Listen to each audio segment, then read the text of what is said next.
After discovering my wife's affair, I walked away silently. A year later, my ghosted ex-wife found me desperate for a second chance. After discovering my wife's betrayal, I packed my life into boxes and moved to the hills.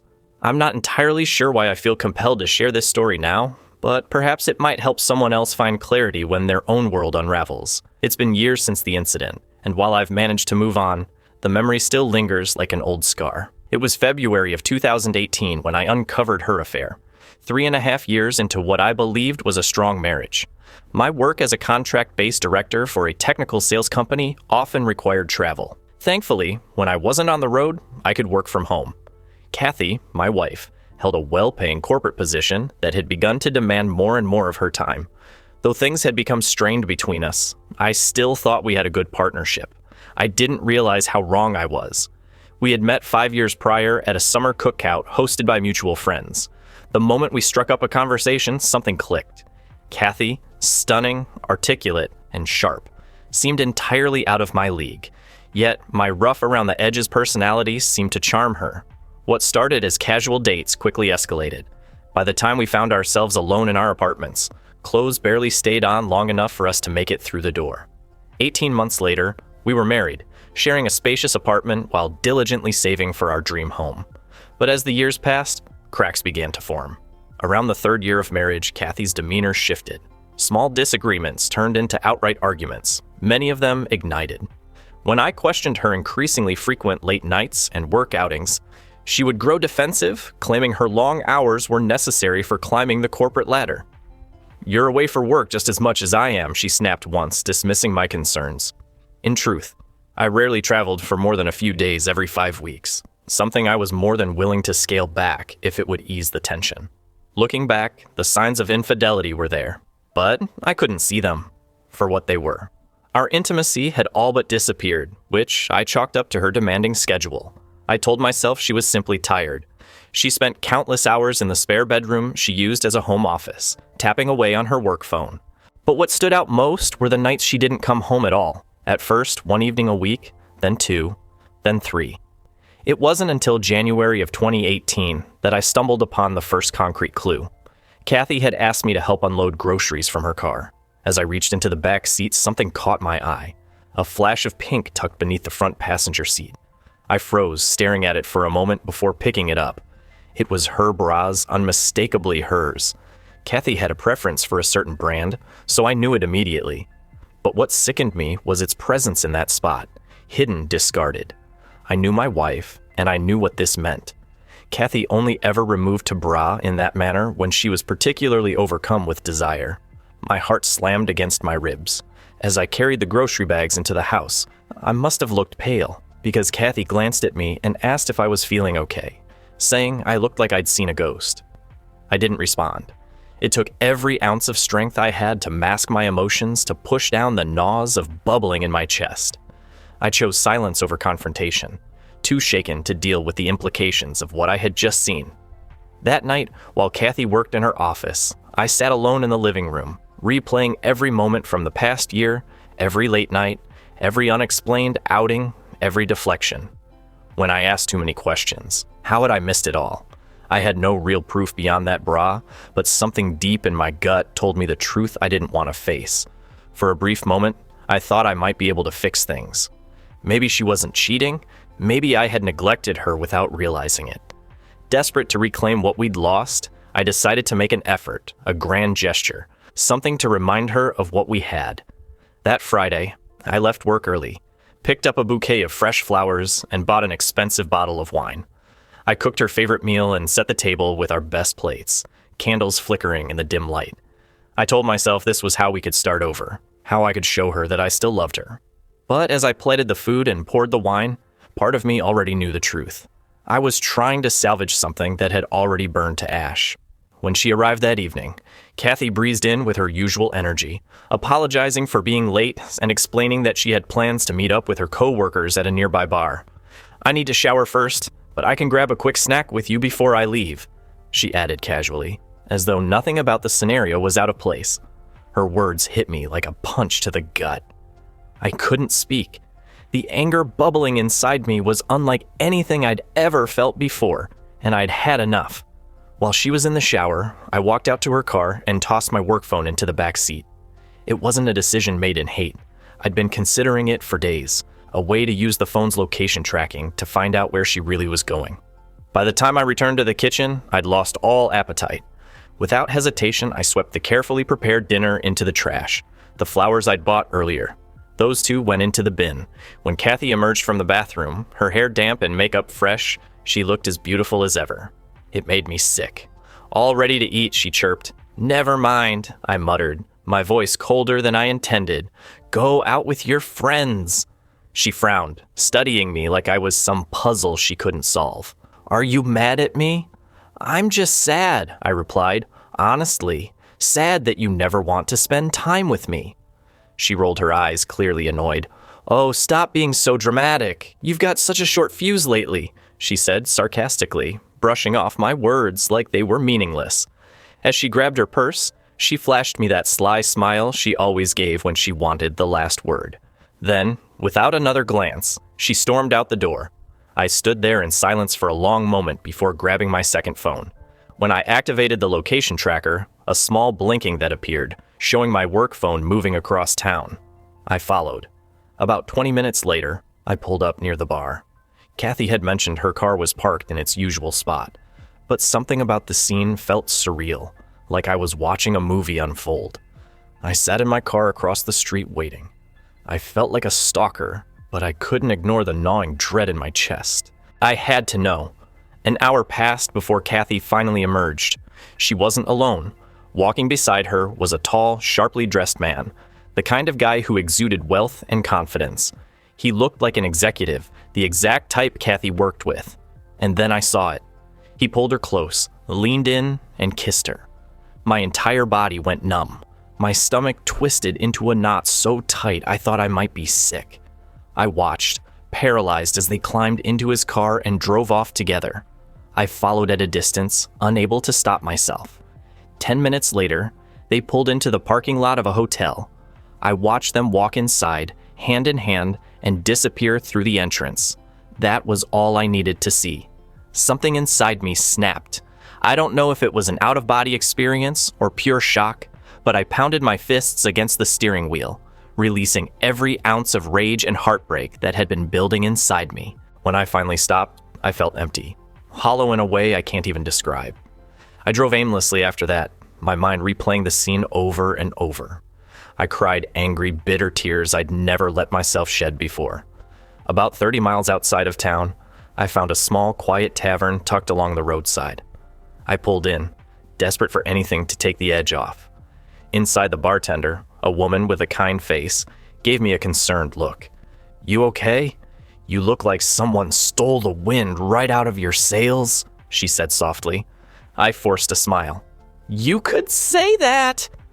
A man sitting a few stools down turned his head as if he'd been waiting for someone to talk to rough night. He asked, his voice calm and grounded. For some reason, I didn't mind talking to him. There was something steady about his presence, something reassuring. We got to chatting, and before I knew it, I was telling him about Kathy's betrayal, how I'd caught her red-handed and didn't know what to do next. "You're not alone, buddy," he said, clapping me gently on the back.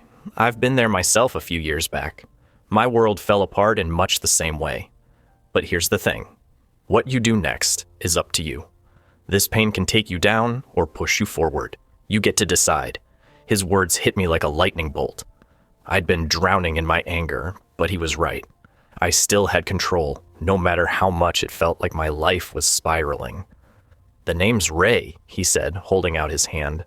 "Aye," he introduced myself, feeling a bit of the weight lift off my chest. "What are you going to do now?" Ray asked after a pause. "I don't know," I admitted. "I just want to get away from her. I can't be around that woman anymore." Ray nodded thoughtfully. "Well, I've got a trailer out on my land. It's not much, but it's private, needs a little work. But if you want a place to start over, you're welcome to it. I'll give you a fair deal too. Sometimes a little distance is the best thing you can give yourself." I didn't know it then, but that conversation was the first step toward reclaiming my life. It was the moment I stopped feeling like a victim and started thinking about the future. A future without Kathy. Ree leaned forward, his voice calm but firm. "Look, I've got a trailer sitting on my property, not doing much of anything. If you need to get out of this mess and clear your head, you're welcome to stay there. It's not fancy, but it might give you the space you need to figure things out." I sat there, absorbing what he was saying. It was surreal, like I'd stumbled into the Twilight Zone. The bartender, who had been quietly listening while polishing glasses, chimed in, "Honey, if I'd had the chance to escape my ex that easily years ago, I would have taken it in a heartbeat. Sometimes a change of scenery is all you need to see things clearly." Her words sank in. Maybe this really was what I needed. It felt strange, almost like fate had guided me to that bar that conversation. After a moment, I looked at Ree and nodded. "I'll think about it. Maybe I'll come check it out." We parted ways, agreeing to meet at his property in a few days. For the first time in weeks, I felt a flicker of something close to hope, like I might be able to pull myself out of the pit I was sinking into. One thing was clear, though I never wanted to see my wife again, cheating was a line I could never forgive. When I got home that night, Kathy was waiting for me. She came out of the bedroom, a look of irritation flashing across her face. "Where were you?" she asked. "Where do you think?" I shot back, turning to face her. She folded her arms, her eyes narrowing out, drinking again. I ignored her jab and went straight to the point. "Are you having an affair?" Her expression froze for a moment before she schooled it into feigned confusion. "What? No. Why would you even ask me that someone told me you were?" I said flatly, refusing to look away. She flinched, her mask cracking for just a second. "Who told you that?" "Does it matter?" I replied, unwilling to give her any ground. She scoffed, rolling her eyes. "You're being ridiculous. You've clearly been drinking. Do you even hear yourself? You sound insane." I didn't bother arguing. "I'm going to bed," she said, dismissively, retreating to the bedroom and shutting the door behind her. I stood there for a moment, the air heavy with unspoken words and unresolved tension. I couldn't bring myself to sleep beside her. Instead, I grabbed a blanket and lay down on the couch. Sleep was impossible. Every time I closed my eyes, I saw her not as my wife, but as a stranger kissing another man. My mind churned with anger, disgust, and confusion. How had it come to this? How could she throw away everything we'd built so carelessly? Then I thought about Ree's trailer. For some reason, the idea of that tiny, isolated space comforted me. It felt like an escape, a place where I could start over, free from the toxic mess that my life had become. The next morning, Kathy and I barely spoke. She acted as though nothing had happened, her indifference infuriating me more than her lies. I kept my plans to myself and carried on as though everything was normal, but inside I was already gone. A few days later, I drove out to meet Ree at his property. The ranch was even better than I had expected. A sprawling expanse of land dotted with trees, bordered by rolling foothills and crisscrossed with hiking and biking trails. The air was clean and fresh, and for the first time in weeks, I felt like I could breathe. Ree showed me the trailer. It was modest but comfortable, about 26 feet long, fully furnished, and far nicer than I'd imagined. The setup reminded me of a carefree spring break trip I'd taken with friends back in college. It felt oddly nostalgic. "You like it?" Ree asked, watching my reaction. "Yeah," I said, a small smile tugging at my lips. "It's perfect." He accepted the money I offered, though I got the sense he would have let me stay for free if I'd pushed it. Before I left, he gave me directions to his ranch property, where he promised to set everything up for me: power, water, the works. The trailer would be parked in a quiet spot near the base of the hills, surrounded by trees, and far enough from the world that no one could find me if I didn't want to be found. Over the next few weeks, I gave Kathy every chance to come clean. I confronted her directly, laid out my suspicion, and even warned her that there would be no turning back if she kept lying to me. But all I got was gaslighting, denials, insults, and attempts to turn the blame on me. "You're imagining things," she'd sneer. "You're just paranoid." I stopped trying to reason with her. There was nothing left to save, and deep down, I think we both knew it. As I packed my things and prepared to leave, I felt a strange mix of sadness and relief. My marriage had died long before I caught her cheating. All I was doing now was burying the corpse. During this time, Kathy became even more entrenched in her affair fog, growing defensive and hostile whenever I broached the subject of her behavior. Her denials were so absurd I almost laughed at their audacity. I scolded myself for not taking pictures of her with the guy. I had no tangible proof, but deep down I knew the truth. I decided I'd had enough. There was no point in confronting her further. Instead, I began quietly planning my escape. While Kathy was at work, I started moving my things into the trailer piece by piece. I transferred my clothes, electronics, and personal items, careful to leave no trace. This small act of defiance felt empowering. I was finally taking control of my situation. Kathy seemed to notice a shift during this time. Her behavior softened, and she started acting polite again, as if trying to reel me back in, but it was too little, too late. The damage was done. One evening, as she got ready for yet another company outing, I decided to test the waters. I dressed to go out at the same time she was leaving. "Where are you going?" she asked, raising an eyebrow. "Meeting up with some friends." "You wouldn't enjoy it too much, shop talk, and you don't know them," I replied, cutting her off. Before she could press further, I used the exact words she always fed me whenever I asked to accompany her to one of her office hangouts. Her expression turned slightly offended, but all she said was, "All right, have fun." "I definitely will," I replied, leaving her stunned. Spending time with Ree and his family helped ground me. The fresh air of the countryside, the casual conversations, and Ree's no-nonsense wisdom were a balm to my bruised ego. It doesn't matter who the other guy is, Ree told me one night at the bar. The fact is, she chose to leave you. That's all that matters. She destroyed the marriage, whether she admits it or not. Facts are facts. Brother, he was right. I kept obsessing over the affair partner, trying to piece together what he had that I didn't. But Ree's words stuck with me. The who didn't matter. What mattered was that she had chosen to betray me.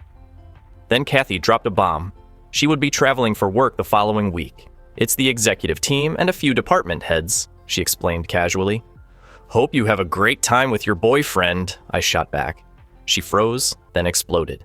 We fought bitterly, and while I regretted saying it out loud, part of me was glad it was in the open. I didn't need her denials anymore. I needed out. Her upcoming work trip was the perfect opportunity. I packed everything that belonged to me while she was gone: clothes, laptops, tools, and anything sentimental. I left the shared furniture untouched. I didn't need it. Before leaving, I placed my wedding ring on the kitchen table, beside a simple note: "I hope it was worth it." As I drove away, the weight on my chest finally began to lift. The pain was still raw, and I knew I had a long road ahead, but I was free. I didn't scream at her or force a confession. I didn't let her gaslighting drag me down further. She didn't deserve my anger. She could live with the consequences of her actions. The next morning, I woke up in the trailer, surrounded by clean mountain air and silence. I went for a run, the first one I'd taken in months. The rhythm of my footsteps on the trail, the smell of pine in the air. It was like breathing again for the first time. I didn't owe Kathy anything, and I owed myself everything. Over the next week, Kathy bombarded me with texts and calls. At first, it was casual. We just landed having a team dinner. Then the tone shifted. "Where are you? Why aren't you?" Answering, I ignored it all. When she returned and found the empty apartment, the texts turned frantic. Her mother even tried calling, but I let it all go to voicemail. Kathy's messages became desperate. "What is this? We need to talk." Finally, she texted the confession I'd been waiting for all along. "I'm sorry things got out of hand. I've been involved with someone at work, but you were so absent. I just made a mistake. I was going to end it. A mistake, that's what she called it. A months-long affair, a betrayal of everything we had built, just a mistake. I had waited so long to hear her admit it, yet the moment it came, it only deepened my resentment. She couldn't even be honest in her apology. I deleted the messages and shut off my phone. There was nothing left for me in that life. I didn't need to know why she did it or how long it had been going on. Kathy had burned our marriage to the ground, and I wasn't going to sift through the ashes looking for answers. I had my freedom, my dignity, and a chance to rebuild. That was enough the final encounter. Mistakes don't linger for months on end, certainly not for nearly a year. Kathy's desperate messages had turned pitiful, begging me to come back to talk to meet. I ignored every word. I didn't want her near my sanctuary. The last thing I needed was for her to discover where I lived and wreck the fragile peace I'd carved out for myself. When the apologies failed, her tone soured. Accusations followed. You're a coward. You abandoned everything we built. Come back. Let's fix this. I deserve to know where you are. I let her words wash over me like noise in the wind. Therein gone in an instant. After a while, I changed my phone number altogether. An unexpected did sight. Months later, in June, Kathy resurfaced in my life. Without warning. I had gone into town, a small quiet place near the mountains, to pick up groceries and grab coffee. I'd fallen into a ritual. Get my essentials, stop by the cafe and use their Wi-Fi to knock out some paperwork. Simple routine, peaceful. But peace doesn't last forever. That day, as I exited the cafe, I felt the prickle of someone staring. Then I heard it, Paul, her voice. I turned toward the sound, and there she was, waving across the street. Kathy. My stomach twisted. She looked almost unrecognizable, yet painfully familiar. She hurried across her face a mix of relief and something sharper determination. I've been looking for you, Paul, she said breathlessly, stopping just short of invading my space. Please, can we talk? Every instinct in me screamed to leave, but I stood frozen. The fight or flight I'd felt all those months ago was back, surging through me like an old enemy. I should have walked away, but curiosity got the better of me. Fine, I muttered a few minutes. She asked to see where I lived. I refused outright, hell no. Instead, I gestured to a bench nearby, and we sat down beneath the awning of an old general store. She perched next to me, fidgeting with her hands. I stayed quiet, letting the silence press on her. I wanted her to be uncomfortable. The act. Kathy broke the silence. First, she glanced over at me, a sharp look that melted into something softer. You've changed, Paul, she said, studying me like I was some stranger. You look different. You've grown into yourself. She was laying it on thick, the charm, the sweet words, her attempts to disarm me. Her eyes flickered to my beard, to the muscle I built over months of running and working outdoors. I knew exactly what she was doing. This wasn't really regret, it was manipulation. She was grasping at anything that might work. I'm sorry, she whispered, her voice trembling slightly, though I couldn't tell if it was real. For everything the affair, I was stupid. I got caught up in my job and her voice trailed off. I stayed silent, staring at the cracked ground beneath my feet. It didn't mean anything, Paul, she continued, rushing to fill the quiet. It was a mistake. I know I hurt you, but it's not too late to fix things. A mistake. That word hit me like a stone. A mistake doesn't last for months.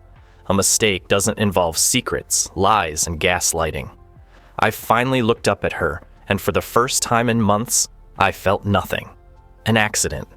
Huh? I said coolly. That's what you're calling it. Kathy's face fell. She stammered, searching for words that wouldn't come. Walking away, I didn't let her respond. I stood up, dusted off my jeans, and looked down at her one last time. You know what, Kathy? I said. You're right about one thing. I have changed. I turned on my heel and walked away. Behind me, I heard her voice calling my name, tinged with panic. I didn't look back. I had no reason to. As I climbed into my truck and pulled away, a strange feeling washed over me. Relief. It wasn't anger or heartbreak anymore. It wasn't even hatred. It was freedom. Kathy could chase ghosts for the rest of her life if she wanted, but I wasn't one of them. I'd already moved on the road ahead. Life, I'd learned, doesn't pause for grief. It doesn't wait for you to figure out why someone betrayed you, or to gather every answer. It keeps moving, whether you're ready or not. And as my truck rumbled down that mountain road, I realized I was ready. I didn't need closure. I didn't need her explanations. Kathy had made her choices, and I'd made mine. Somewhere along the way, I stopped being the man she left, and I didn't owe her a glimpse of the man I'd become. The mountain stretched ahead, rugged and endless, and for the first time in a long time, I smiled. Freedom had never felt so good. She insisted that after I left, life had become a whirlwind of consequences. Her employer, discovering the affair, had stirred up chaos, pushing her to the breaking point. The tension grew unbearable, and she ultimately walked away from her job. Her affair partner, who was already engaged at the time, faced backlash from his own circle, eventually being transferred to a different department. In a burst of honesty, he confessed everything to his fiancée, causing their relationship to crumble. This in turn led to her unraveling, sitting before me with her head lowered, tears freely flowing down her cheeks. I didn't respond.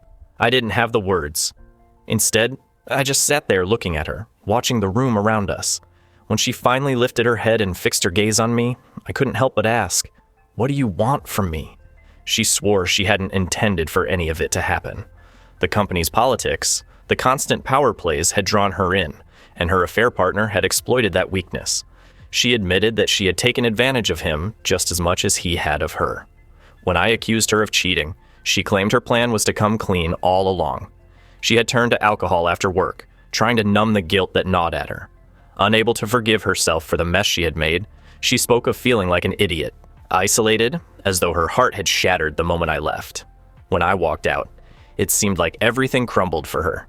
She ended things with her affair partner immediately after, realizing she needed to find me to seek out the possibility of reconciliation, but I refused to answer her calls to speak with her at all.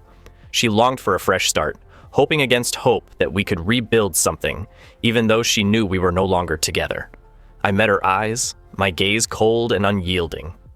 "You have no right to come here and act like you can undo the day damage you've caused," I told her, my voice rising. "You think I can just forget how you destroyed everything we had. I saw you walk into that hotel with him. Do you think I didn't know?" The words hung in the air, and I noticed people around us starting to take notice. She gripped my arm, tears streaming down her face. I let her lean on me for a moment before I pushed her away. "I deserve this," she whispered, eyes red and pleading. "I know I do." I barely registered her words before she offered an olive branch, suggesting we go out for dinner. But I wasn't ready for that. "I don't think I'm in the mood," I replied. "We need to talk more, to be open about everything."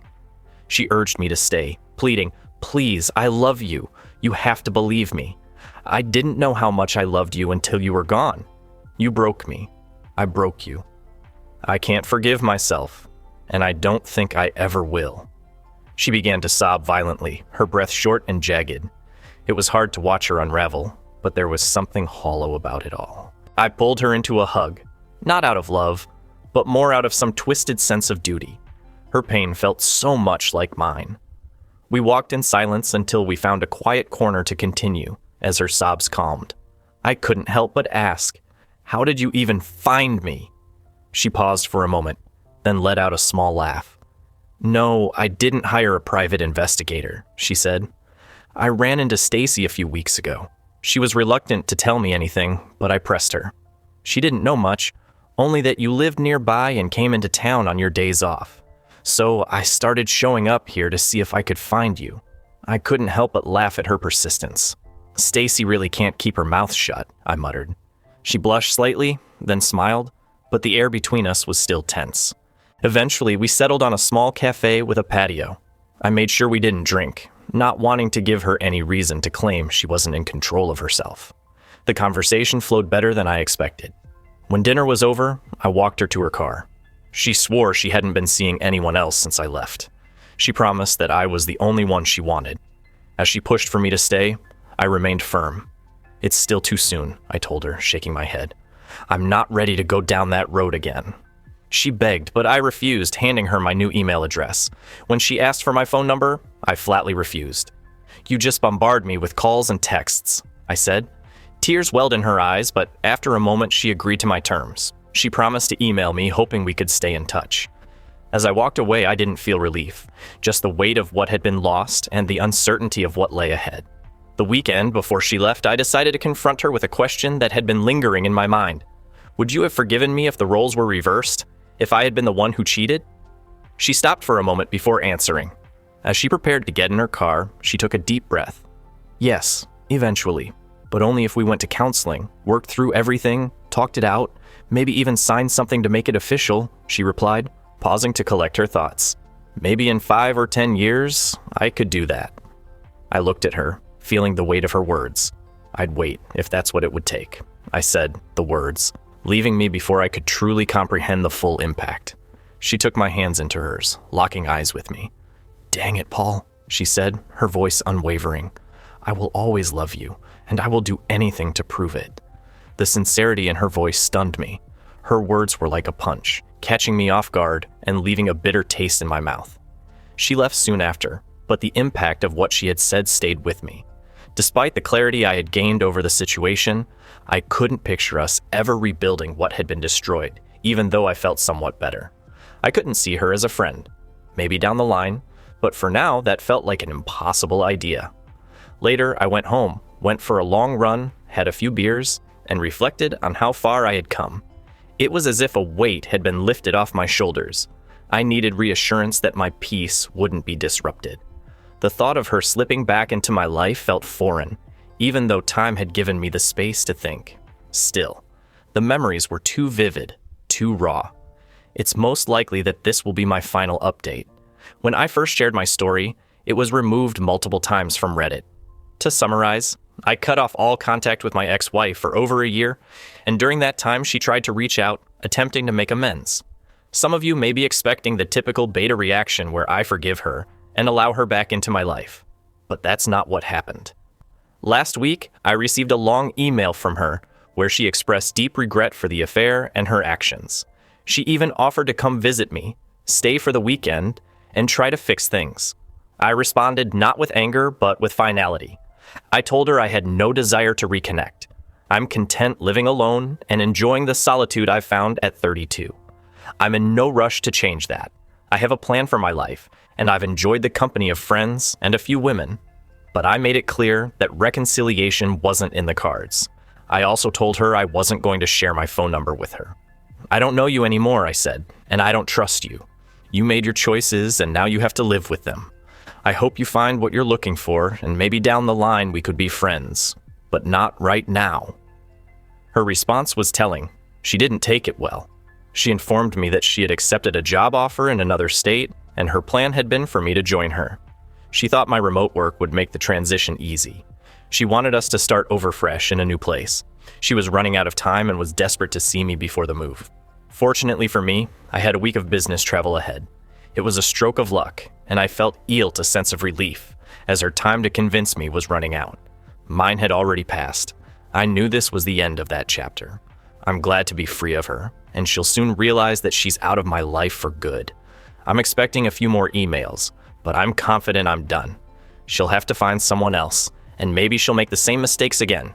To anyone reading this, take control of your life, let go of the past, and gather the strength to move forward. Good luck to all of you. Thank you for following my journey. If you haven't already, subscribe and hit the notification bell for more real-life stories.